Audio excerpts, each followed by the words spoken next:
कल शाम से ही अक्षय तृतीया प्रारंभ हो गई थी। अक्षय तृतीया पे ठाकुर जी मिले। तृतीया की जो बेला है वो तो शाम से ही लग गई थी। कल शाम से या रात्रि से, अब ज्यादा तो पता होगा, मुझे तो नहीं पता, पर संभवतः कल रात्रि से ही अक्षय तृतीया प्रारंभ हुई।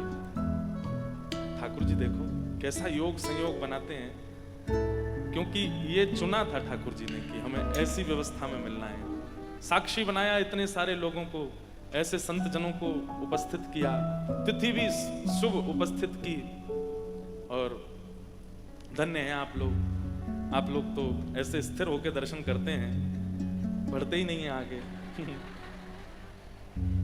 श्रीनाथ जी अगर यहीं विराज गए होते जोधपुर में, तो पीछे वालों को तो जन कितने दिन प्रतीक्षा करनी पड़ती, हटते ही नहीं आप।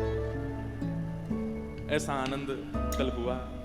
मन तो खूब हो रहा था कि मछली बनकर के भीतर प्रवेश कर जाएं, लेकिन मुझे ऐसा लगा था महाराज जी, कहीं मैंने अगर डुबकी लगाई तो सब अनकंट्रोल्ड होकर के कहीं कूद काद नहीं जाए यहाँ पे। आपके जाने के बाद भी मैंने विचार तो किया कि थोड़ा स्नान कर लें, कहीं यहाँ थोड़ा आनंद करें, पर फिर थोड़ा लगा कि नहीं, माहौल थोड़ा अलग ही हो जाएगा। मैं तो कछुआ बन के डोलता, पर बहुत सारी मछली और मगरमच्छ और कूद पड़ते तो फिर राम द्वारा में बाढ़ आ जाती, इसलिए मैं भी फिर चुपचाप निकल गया। लेकिन ऐसी सुंदर स्मृति ठाकुर जी की, इतना सुख लग रहा था। नौका विहार की एक बहुत सुंदर कथा हम सुनाते हैं, कथा में लीला सुनाते हैं, पर आज तो अपना क्रम पूरा करेंगे।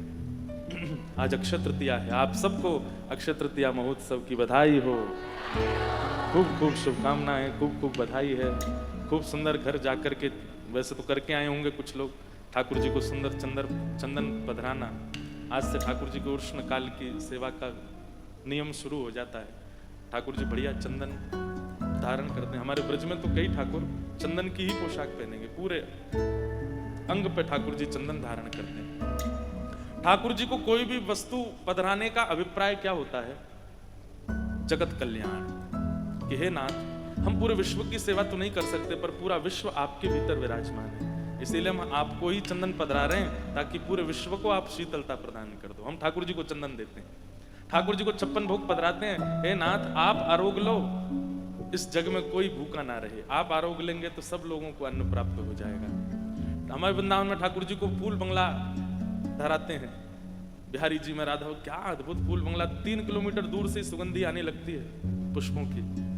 क्यों पधराते हैं ठाकुर जी को? कि ठाकुर जी आप ऐसे शीतल कुंज में विराजमान होकर के कृपा करना, जिन जिन पर आपकी दृष्टि पड़े उन सबको ऐसी शीतलता आप प्रदान कर देना। हम ठाकुर जी को निवेदित करके एक प्रकार से वृक्ष की जड़ में जल डाल रहे हैं। सारे पत्ते और डालें अपने आप उसी से सिंचित हो जाती। तो आज अक्षय तृतीया, और ऐसा हमारे आज बिहारी जी के चरण दर्शन हो रहे होंगे वृंदावन में। साल में एक ही बार होते हैं ठाकुर जी के चरण दर्शन। इसके पीछे भी बड़ी सुंदर लीला हमारे ब्रज में बताते हैं कि जो ठाकुर जी के चरण देख लेता है उसको नरक नहीं जाना पड़ता, उसको नरक के दर्शन नहीं करने पड़ते।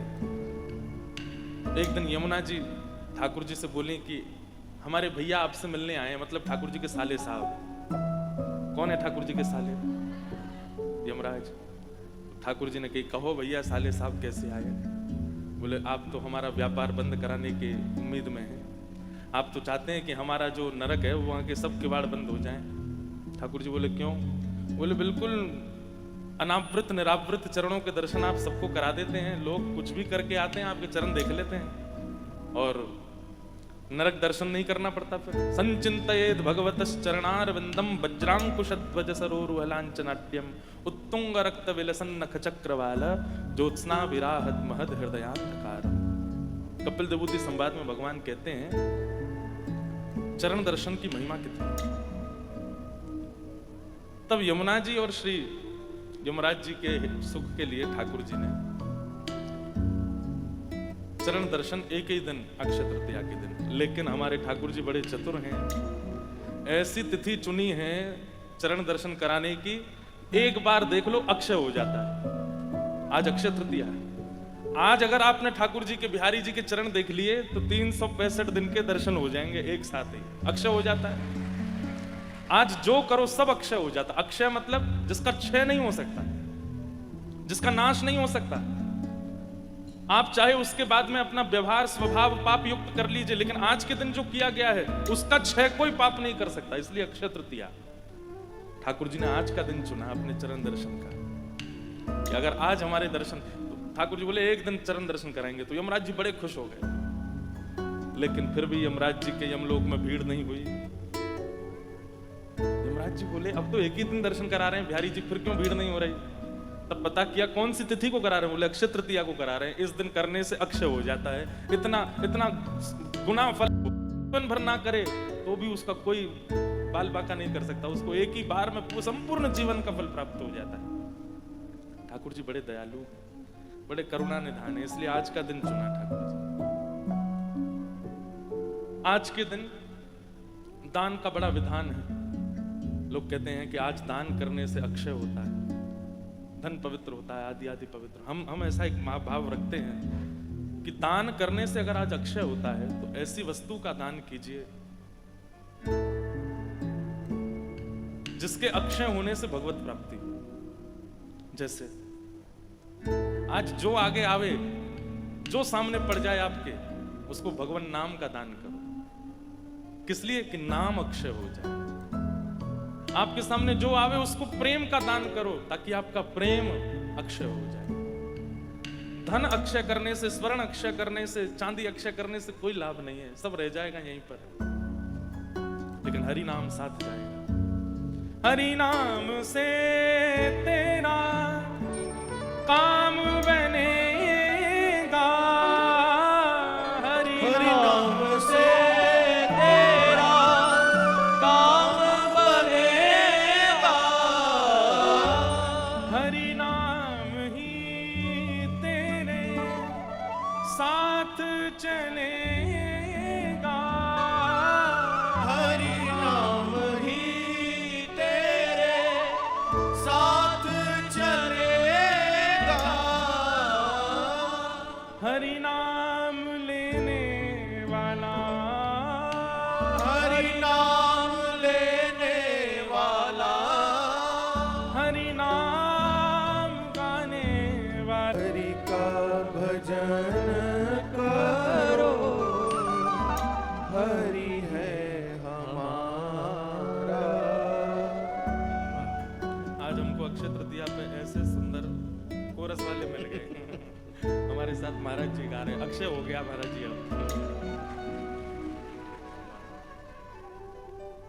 सौभाग्य है ऐसे महापुरुष जिनसे सदैव सीखा है, जिनसे सीखने को मिलता है। वो सन्मुख बैठ करके आपको सुन रहे हैं, आपको देख के प्रसन्न हो रहे हैं। इससे बड़ी कमाई और जीवन की कुछ नहीं हो सकती। तो आज अक्षय तृतीया है। धन धान्य तो दान रोज करना चाहिए, लेकिन आज तो नाम का दान करो, आज तो ज्ञान का दान करो, आज तो प्रेम का दान करो, ताकि वो अक्षय हो जाए। आज चाहे जो कोई कुछ कर दे, गुस्सा भी आ रहा हो, क्रोध करना नहीं, अक्षय हो जाएगा नहीं। गुस्सा नहीं करना, आज क्रोध नहीं करना, गुस्सा नहीं करना, किसी को डांटना नहीं, फटकारना नहीं। आज जो करोगे सब अक्षय होगा। किसी का मजाक मत उड़ाना, सब अक्षय हो जाएगा। आज तो भैया एक क्षण भी हरि स्मरण के बिना ना निकले, ताकि वो अक्षय हो जाए, वो अक्षय हो जाए। अंतिम श्वास तक हरि स्मृति बनी रहे, क्योंकि वही साथ रहने वाला है और कुछ साथ नहीं चलेगा। हमारा सौभाग्य है कि हम तो कथा कर रहे हैं और इतने सारे संतों की उपस्थिति में कर रहे हैं, इनकी साक्षी में कर रहे हैं। हे नाथ, बस यही कृपा करना कि ये भाव, ये वाणी की सेवा अक्षय हो जाए। बस यही करते रहें, उठते चलते फिरते बैठते गाते नाचते हरे हमेशा, बस ये अक्षय हो जाए। आप सबको बहुत बहुत शुभकामनाएं। आज नवदा भक्ति महोत्सव का तृतीय दिवस और तृतीय भक्ति श्रवणम कीर्तनम विष्णु स्मरणम पाद सेवनम अर्चनम वंदनम दास्यम सख्यमात्म निवेदनम। आज की जो भक्ति है वो है स्मरण भक्ति। श्री विष्णु श्रवणे परीक्षित भवत् वैयासकी कीर्तने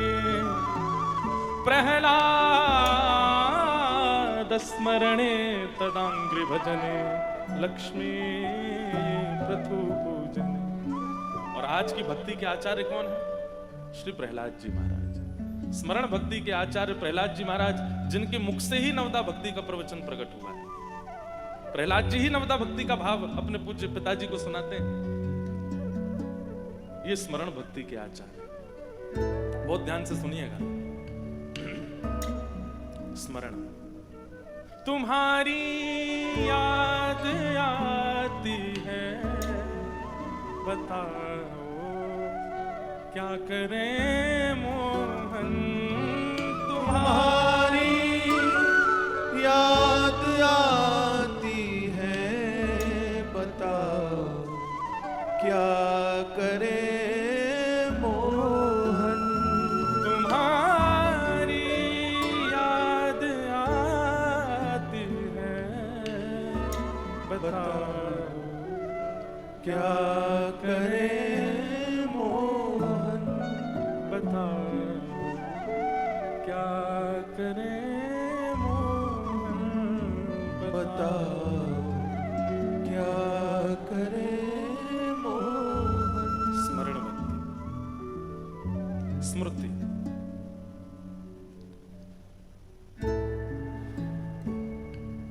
नवदा भक्ति में कुछ भक्ति ऐसी हैं जिनके लिए प्रयास और परहेज ये दोनों करने पर भी कई बार सफलता प्राप्त नहीं होगी। और उनमें से एक भक्ति है स्मरण भक्ति। परहेज भी हम बता देंगे, प्रयास भी आप कर लेना, लेकिन ये तो उनकी इच्छा से ही हो सकता है। स्मरण भक्ति के आचार्य हैं श्री प्रहलाद जी महाराज, जिन्होंने कभी ठाकुर को देखा नहीं है, लेकिन बाल्यकाल से ही अपने गर्भ में मां के जब नारद जी महाराज के प्रवचन सुने, भक्ति भाव सुने, जन्म लेते ही उनके चित्त में वो भक्ति नहीं है, लेकिन बाल्यकाल से ही अपने गर्भ में मां के जब नारद जी महाराज के प्रवचन सुने, भक्ति भाव सुने, जन्म लेते ही उनके चित्त में वो भक्ति के बीज अंकुरित हो गए। एक बात बहुत ध्यान से सुनिएगा। कल मुझे एक पत्र भी आया था, मैं उसका उत्तर नहीं दे पाया। उसमें लिखा था हमारे घर में मांस भी बनता है, हमारे माता पिता विपरीत हैं, ऐसा है, सब कुछ है। महाराज जी आप बताओ कैसे भजन बने। स्मरण भक्ति का पहला एक नियम जान लीजिए, शिकायत नहीं करनी है ठाकुर जी से, कोई शिकायत नहीं। चाहे जैसी स्थिति मिली हो, प्रहलाद जी ने कभी कोई शिकायत की हो ठाकुर जी से? नहीं, शिकायत किसी भक्त ने नहीं की। वो तो व्याज स्तुति होती है कि हम ठाकुर जी से थोड़ी, जब प्रेम बहुत कर लिया जाता है ना, तो नोक झोंक करी जाती है। अगर भक्तिमती मीराबाई का कोई ऐसा पद है जहां वो ठाकुर जी से लड़ रही हैं या शिकायत कर रही हैं, तो इसका मतलब उन्होंने पहले बहुत प्रेम किया है ठाकुर जी से, इसलिए प्रेम की एक चरम स्थिति आती है तो शिकायत नहीं, थोड़ा सा प्रेमी के साथ में थोड़ी नोक झोंक हो जाती है, और वो प्रेम का स्वरूप है। पर प्रहलाद जी ने कुछ शिकायत नहीं की। हे नाथ, मैं कैसे आपको बच सकता हूं? मैं तो राक्षस हूं, मैं आपको कैसे बच सकता हूं? मेरे पिता ही विपरीत हैं, मेरे भाई विपरीत हैं, मेरा परिवार विपरीत है। प्रहलाद जी के संपूर्ण कुल खानदान में एक भी ऐसा नहीं है जिसके बगल में बैठ करके प्रहलाद जी कीर्तन कर ले। ऐसी प्रतिकूल अवस्था, ऐसी प्रतिकूल व्यवस्था, लेकिन प्रहलाद जी ने फिर भी अपना भजन नहीं छोड़ा। कभी कभी हम लोग उन पे बहुत तरस आ जाता है हमको कि अरे बताओ, इनका तो ऐसा सब परिवार कुल है, फिर भी ये भजन नहीं छोड़ते, कथा सुनना नहीं छोड़ते। श्री प्रहलाद जी महाराज को देखिए ना, कभी कोई शिकायत नहीं की उन्होंने। विपरीत अवस्था, मैं कहा करता हूं, नाविक वो अच्छा नहीं जो अनुकूल धारा में नाव चला दे, नाविक तो वो अच्छा जो प्रतिकूल धारा में नाव को संभाल ले। और श्री प्रहलाद जी उस भक्ति में। अब देखो, प्रहलाद जी से एक दो चीजें सीखिए। पहली बात, शिकायत नहीं कि ठाकुर जी आपने, मैं क्या करूं, आपने मुझे ऐसा बनाया, आपने मेरा परिवार कुल खानदान सब ऐसा कर दिया, मैं कैसे भजन करूं? नहीं, कोई शिकायत नहीं।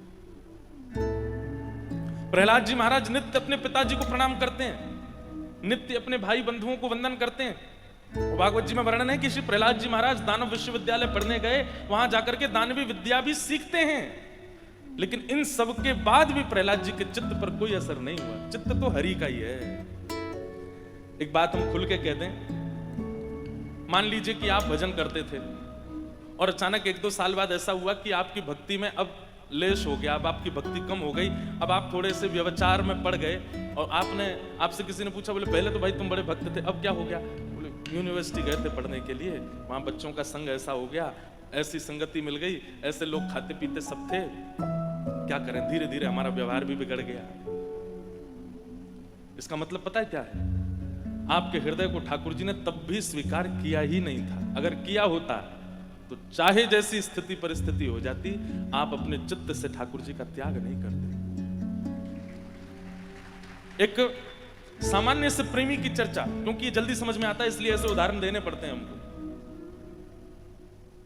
कोई प्रेमी अगर अपने प्रेमी को प्राप्त करना चाहता है तो माता से रूठ जाएगा, पिताजी विपरीत हो जाए, परिवार विपरीत हो जाए, कुल खानदान विपरीत हो जाए, चाहे उसके सामने अपने प्रेमी से भी लाख गुना योग्य, लाख गुना सुंदर व्यक्ति आ जाए, फिर भी वो स्वीकार नहीं करता। जिसको एक बार चुन चुका है वो उसी का ही रहता है, वही तो प्रेम कहा जाता है।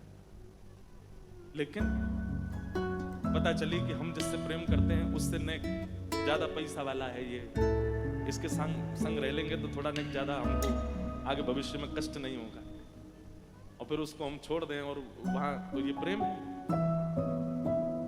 प्रेमियों की भाषा में इसको क्या बोलते हैं? बेवफाई। इसको क्या बोलते हैं? धोखा दे दिया। फिर बेचारा वो रोता है, देखना एक दिन तुमको पता चलेगा, आदि आदि सब बातें होती हैं।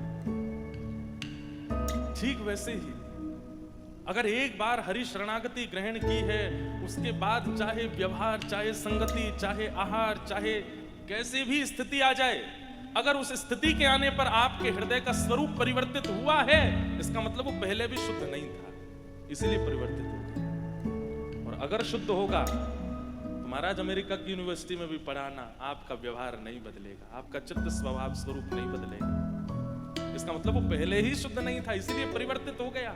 प्रहलाद जी से ये बात हमने सीखी कि चाहे जैसी स्थिति आ गई, लेकिन प्रहलाद जी का स्वभाव नहीं बदला, शिकायत नहीं। स्मरण भक्ति का पहला सूत्र है, ठाकुर जी से कोई शिकायत नहीं।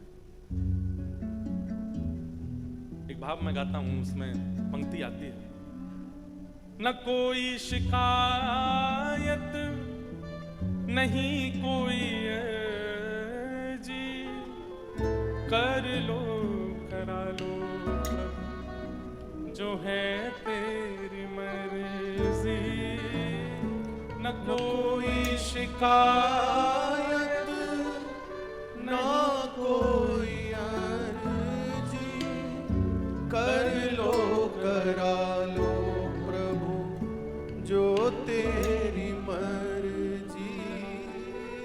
सुख दो या गम जो भी, सुख दो या गम जो भी, सुख दो या गम जो भी, सुख दो या गम जो भी, मैं प्रेम से सहूंगा, जहां ले चलोगे वहीं मैं चलूंगा, जहां ले चलोगे वहीं मैं चलूंगा। समर्पण, ये दूसरी बात। स्मरण भक्ति में पहले तो शिकायत नहीं, और स्मरण भक्ति में दूसरा समर्पण। ऐसा समर्पण ठाकुर जी के प्रति, तेरे फूलों से भी प्यार, तेरे कांटों से भी प्यार, तू जो भी देना चाहे दे दे मेरे करता, तभी स्मरण भक्ति श्रेष्ठ हो सकती है। याद, स्मृति। महाभारत युद्ध जब मध्यस्थ ठाकुर जी ने गीता का ज्ञान दिया, तब अर्जुन को 18 अध्याय सुनाते हुए ठाकुर जी अंत में पूछते हैं, अर्जुन अब तुम्हारी स्थिति कैसी है? तब अर्जुन कहते हैं, नष्टप मोह स्मृतिर लब्धा, मेरा मोह नष्ट हो गया, मुझे स्मृति प्राप्त हो गई। स्मृति माने स्मरण, याद। स्मृति भी एक भक्ति है। एक बात बहुत ध्यान से सुनो, सब लोग इधर देखो। आप लोग नित्य नाम जप करते हैं, आप लोग नित्य तिलक लगाते हैं, नित्य अपने ठाकुर जी की सेवा करते हैं। अब एक चीज हमारी सुनो, सब अपने क्रम कीजिए जो आपके क्रम है। उसके बाद नेत्र बंद करके बैठिए। जब आप वृंदावन गए थे उस स्मृति को पुनः दोहराइए। जब आप जगन्नाथपुरी गए थे उस स्मृति को पुनः दोहराइए। जब आप श्रीनाथ जी गए थे उस स्मृति को पुनः दोहराइए। जब जोधपुर में एक उत्सव हुआ था, वहां संतों का आगमन हुआ, उस स्मृति को पुनः दोहराइए। वहां ये महाराज जी आए थे, उन्होंने ये बात कही थी, उस स्मृति को दोहराइए। यहाँ पर रामद्वारा में नवदा भक्ति महोत्सव हुआ, इस स्मृति को दोहराइए। संपूर्ण स्मृतियों का एक बार चिंतन कर लिया कीजिए। ये स्मरण भक्ति का एक स्वरूप है। बोलो गंगा मैया की। परम पूजनीय प्रातः स्मरणीय हमारे भगवत धाम वाले पूज्य बड़े महाराज जी स्वामी श्री विवेकानंद जी महाराज एवं छोटे महाराज जी परम पूजनीय स्वामी श्री रविंद्रानंद जी महाराज पधारे। आपके चरणों में बारंबार प्रणाम। स्मृति, व्यक्ति स्मृति रखता है विवाह की, व्यक्ति स्मृति रखता है अपने पुत्र के पैदा होने की, व्यक्ति स्मृति रखता है सब चीजों की। जब जब अवसर मिले, एकांत होते हैं, तो स्मरण किया कीजिए कि कब प्रथम मिलन हुआ था ठाकुर जी से, कब प्रथम वृंदावन दर्शन हुआ था, अंतिम बार जब वृंदावन गए थे तब कैसी सुगंधी थी, कैसी पवन थी, कैसी वायु थी, कैसे कैसे लोग मिले, कैसे दर्शन हुए। ये सारी अपनी स्मृति में रखिए। इन सब से स्मरण भक्ति पुष्ट होती है। स्मरण भक्ति में पुष्टि आती है। हम लोग याद रखते हैं पर उसका नित्य चिंतन नहीं, नित्य स्तवन नहीं होता। लिख लीजिएगा, अपनी भगवत दर्शन और धाम दर्शन और संत दर्शन की जो स्थिति है उसका नित्य चिंतन करो, नित्य स्मरण करो, नित्य याद करो। जब हुआ था उत्सव तो ऐसा हुआ था, तब ये हुआ था। कल जब हम नौका विहार कर रहे थे तो आपके तन को, पंच इंद्रियों को, आंख, नाक, कान, जीव और त्वचा, इनको जो जो अनुभव हुआ वो सब आपकी स्मृति में आना चाहिए। और स्मृति में आती एक दिन ऐसा आएगा कि आपकी स्मृति में जैसे चिंतन आप करोगे वो घटना आपके तन के साथ घटने लगेगी। बहुत ध्यान से सुनिएगा, ये बहुत अच्छा सूत्र हम दे रहे हैं आपको। नित्य अपनी सद स्मृतियों को चिंतन किया कीजिए।